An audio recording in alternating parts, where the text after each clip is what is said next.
उम्र बढ़ाने वाला पेड़। एक बार तुर्किस्तान के बादशाह को अकबर की बुद्धि की परीक्षा के लेने का विचार हुआ। उसने एक दूत को पत्र देकर सिपाहियों के साथ दिल्ली भेजा। पत्र का मजमून कुछ इस प्रकार था। अकबर शाह, मुझे सुनने में आया है कि आपके भारतवर्ष में कोई ऐसा पेड़ पैदा होता है जिसके पत्ते खाने से मनुष्य की आयु बढ़ जाती है। यदि यह बात सच्ची है तो मेरे लिए उस पेड़ के थोड़े पत्ते अवश्य भिजवाएं। बादशाह उस पत्र को पढ़कर विचारमग्न हो गए। फिर कुछ देर तक बीरबल से राय मशवरा कर उन्होंने सिपाहियों सहित उस दूत को कैद कर एक सुदृढ़ किले में बंद करवा दिया। इस प्रकार कैद हुए उनको कई दिन बीत गए तो बादशाह अकबर बीरबल को लेकर उन कैदियों को देखने गए।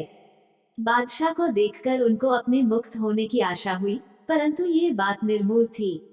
बादशाह उनके पास पहुंचकर बोले, तुम्हारा बादशाह जिस वस्तु को चाहता है वह मैं तब तक उसे नहीं दे सकूंगा जब तक कि इस सुदृढ़ किले की एक दो ईंट न ढह जाए। उसी वक्त तुम लोग आजाद किए जाओगे। खाने पीने की तुम्हें कोई तकलीफ नहीं होगी। मैंने उसका यथाचित प्रबंध करा दिया है। इतना कहकर बादशाह चले गए, परंतु कैदियों की चिंता और बढ़ गई। वे अपने मुक्त होने के उपाय सोचने लगे। उनको अपने स्वदेश के सुखों का स्मरण कर बड़ा दुख होता था। वे कुछ देर तक इसी चिंता में डूबे रहे। अंत में वे ईश्वर की वंदना करने लगे, हे भगवान, क्या हम इस बंधन से मुक्त नहीं किए जाएंगे? क्या हमारा जन्म इस किले में बंद रहकर कष्ट भोगने के लिए हुआ है? आप तो दीनानाथ हैं, अपना नाम याद कर हम असहायों की भी सुध लीजिए।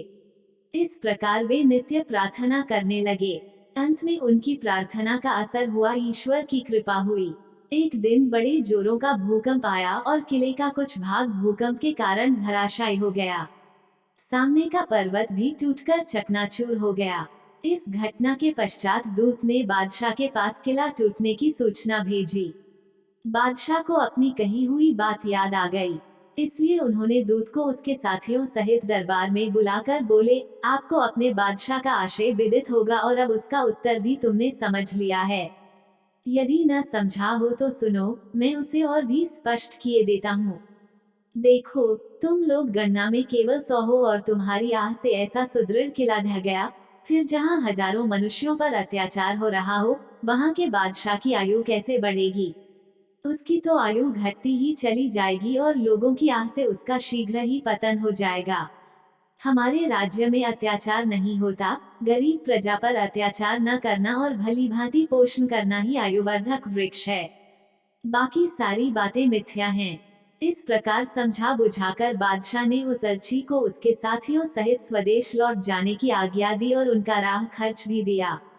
उन्होंने तुर्किस्तान में पहुंचकर यहाँ की सारी बातें अपने बादशाह को समझाईं। अकबर की शिक्षा लेकर बादशाह दरबारियों सहित उनकी भूरी भूरी प्रशंसा करने लगा। दोस्तों, कैसी लगी कहानी? कमेंट करके जरूर बताना। चैनल को लाइक सब्सक्राइब कीजिए।